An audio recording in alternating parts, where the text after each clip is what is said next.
ঠিক কি দাবিতে, ঠিক কি দাবি? মুখে কালি মেখে তোমরা প্রতিবাদ।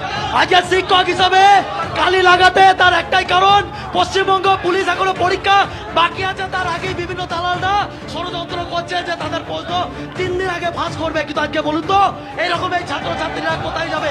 এর আগেও বিভিন্ন পরীক্ষাতে প্রশ্ন ফাঁস হতে দেখা গিয়েছে। সেই যাতে প্রশ্ন ফাঁস না হয়, ছাত্ররা গরিব ছাত্রছাত্রীরা যাতে চাকরি পায়, সেই জন্য আজকে আমরা এই সড়ক পথে এসেছি। এই মুখে কালি মেখে এটাই বোঝাতে চাইছি যে শুধুমাত্র সমাজের লজ্জা নয়, এটা পুলিশেরও লজ্জার কারণ হয়ে দাঁড়াবে। শিক্ষক হিসাবে আজকে কালি মাখার এটাই তার কারণ। বিআরবি হায় হায়। ইন্দ্রজিৎ ঘোষ তিনিও রয়েছেন।